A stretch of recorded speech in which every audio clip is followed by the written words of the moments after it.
May burong mangga. Tingnan nga natin.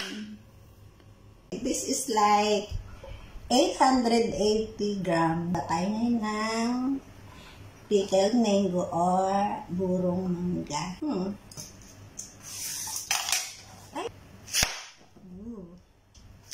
Yan. Tayo muna natin.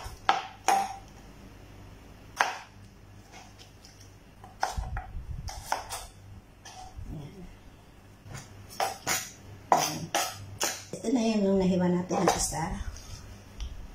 Oh, ang dami. Ito na mas magandang gamitin natin kung hanggat na-reglass, hindi yung plastic. Tapos na tayo maghiwa. Ilagay naman natin ang paminta muna, buo. Kung paminta, taas ilagay natin yung ating mga hiniwang mangga.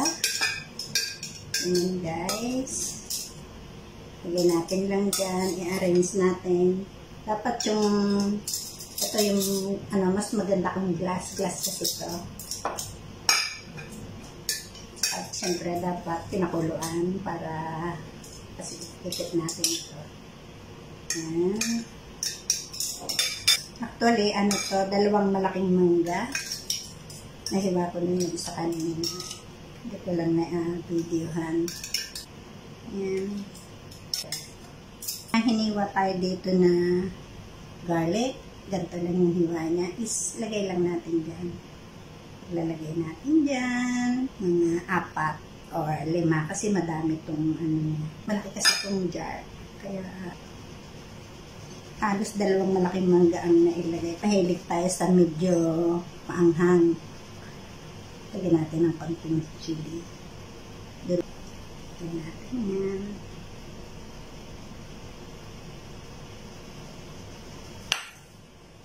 Tapos meron tayong sauce, sugar, salt, water, at nilagyan ko rin siya ng 1 tablespoon vinegar kasi yung mangga natin hindi masyadong maasim. Kaya, pero kailangan malamig yung bago natin ilagay dito. Kaya palamitin muna natin. Malamig na siya. Kaya pwede na natin siyang isalin. Salin na natin.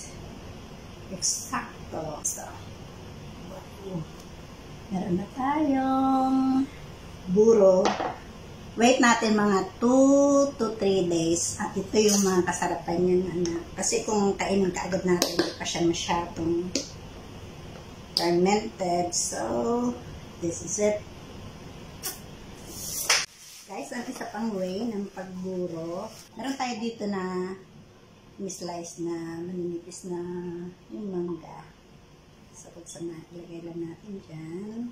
I-prepare na table salt kasi para madali siyang mag-melt. Yeah. Yeah. So, halo, halo, halo.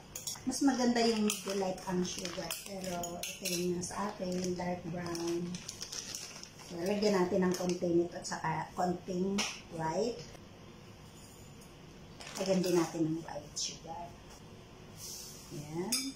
Halo, halo, halo. Hanggang sa mag-melt yung niya, sugar at asin. Ayan, lagyan natin ng 1½ vinegar. 1. Yan. Half or 2. Depende sa, kasi depende, may mangga kasi na maasin. Pero ito kasi walang masyadong asin. Lagyan natin ng pamintang buo. Saka yung mga slice natin na garlic.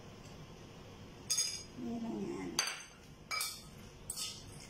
Wow. Guys, nagkaano na siya.